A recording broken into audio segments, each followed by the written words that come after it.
On vous a parlé tout à l'heure du mobilier breton. Le mobilier breton est d'exception et évidemment notre spécialiste du Made in France est allé pour un été en France à la rencontre des meilleurs. Allez, venez les filles, admirez de plus près le travail. Allez faire des abdos sur les... Bon, nous on répare. Regardez comme c'est beau. Une bergère, oui tu peux, Louis XVI, ce guéridon. Regarde Nathalie, ce travail de marqueterie ou encore cette table sur fond des bennes de Macassar. Dans la nature. Ah oui, et les frères Allot, c'est vraiment une belle histoire dans la région. Ils se sont spécialisés dans la reproduction de meubles de style. Et aujourd'hui, ils exportent dans le monde entier. Et je vous l'ai dit tout à l'heure, ce qui est incroyable, c'est qu'ils ont réuni dans le même atelier les 8 corps de métier liés au bois. Les menuisiers, les ébénistes, les doreurs, les garnisseurs. Mais parce que regarde cette chaise par exemple, il faut faire d'abord l'ossature en bois, le garnissage, le travail de tapisserie derrière. Donc c'est très complet comme métier. Alors moi je vous invite à aller à Loudéac, dans leur atelier de 5500 mètres carrés, uniquement dédié au métier du bois. C'est parti. En Bretagne, à la frontière du Morbihan et des Côtes-d'Armor, il existe une entreprise qui fait du neuf avec du vieux. Marketeurs, doreurs, sculpteurs et d'autres encore, tous travaillent dans cet atelier. En tout, c'est 8 corps de métiers différents qui œuvrent ensemble pour la même ébénisterie et c'est unique en France. Leur patron, c'est lui, René Allot. S'il a décidé de réunir tous ses savoir-faire d'exception au même endroit, c'est parce qu'il les a vus disparaître quand il était petit. Bon, lorsque j'avais 10 ans, 15 ans, 80% de ces entreprises à haut savoir-faire ont disparu. Et ça, c'est grave. Grâce à l'initiative de René, ces métiers peuvent s'épanouir ici en reproduisant des meubles traditionnels d'exception.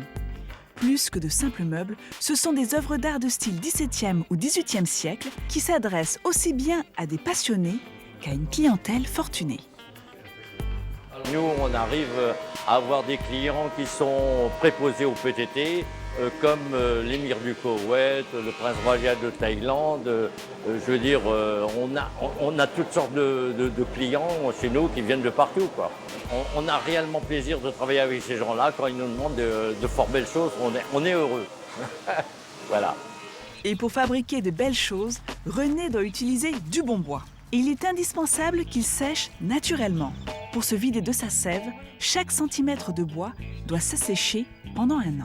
Par exemple, lorsque ce dernier a une épaisseur de 3 cm, il doit sécher pendant 3 ans. Il peut arriver que René commande du bois d'une épaisseur de 24 cm. Il doit donc patienter 24 ans avant de pouvoir l'utiliser. S'il s'impose cette méthode traditionnelle, c'est parce qu'elle empêche le bois de travailler et donc de se dégrader. On fait un ouvrage de meuble où on va mettre à peu près 200 heures, 300 heures, 400 heures, 500 heures de travail, ou plus ou moins. Si le bois travaille, si la matière de base travaille, eh bien, je veux dire, on a fait 500 heures pour des prunes, quoi, pour avoir un client qui ne va pas être heureux parce que son meuble a travaillé. Heureusement pour le client, la création des meubles est entre de bonnes mains. Tout commence par la découpe du bois. Vous voyez la scie, comment qu'elle rentre dans le bois?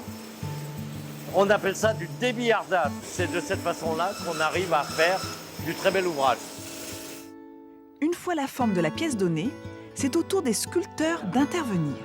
Ces derniers ont à leur disposition près d'une centaine de gouges pour travailler le bois d'après un croquis qu'ils auront dessiné. Pour réaliser ce travail de fourmi, il faut une qualité essentielle.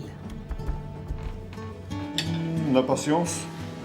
On ne fait pas une pièce de sculpture comme si on travaillait sur une machine ou des choses comme ça. C'est long, voilà. Donc il faut de la patience. Après des dizaines d'heures de travail, les motifs et les reliefs prennent vie.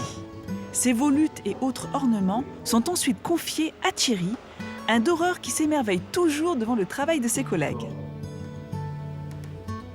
On voit des belles choses que le sculpteur m'offre. Beaucoup de sculptures, c'est très joli le style français. Thierry va sublimer les sculptures en les dorant grâce à une technique dite à la française. Cette dernière nécessite l'application d'une argile rouge sur le support pour y faire adhérer la feuille d'or. Pour l'y déposer, Thierry la récupère en se frottant la joue avec une palette en crin de cheval. Enfin, Pour faire ressortir l'éclat de l'or, il utilisera une pierre d'agate. Le résultat est saisissant.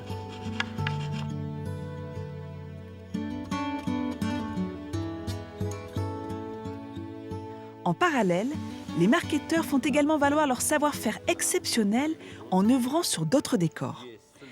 En effet, que ce soit des motifs ou des scènes de vie, les marketeurs vont travailler avec de fines couches de bois qu'ils auront préalablement découpées. Ici, aucun pigment n'est utilisé. Les couleurs ne sont données que par l'essence du bois. Pour ajouter les effets d'ombrage qu'il manque, l'atelier utilise une technique traditionnelle datant du XVe siècle. Les fines couches de bois sont placées quelques minutes dans du sable chaud pour le laisser brunir par endroits. Au final, le travail est si fin que l'on pourrait confondre cet assemblage de bois avec une peinture. Eh bien, je vais vous montrer que ce n'est pas de la couleur peinture, c'est véritablement une couleur naturelle du bois qui est faite dans la masse et où on voit tout l'assemblage du puzzle. Ce puzzle sera ensuite collé sur le meuble avant d'être verni. Les sièges, quant à eux, passeront par une étape supplémentaire qui est celle de la tapisserie. Une fois terminés, ils rejoindront le reste des œuvres réalisées grâce au concours de l'ensemble des savoir-faire de la maison. Pour les conserver, René transmettra cette entreprise à son fils. Ensemble, ils pourront faire vivre encore longtemps les meubles traditionnels français à travers le monde.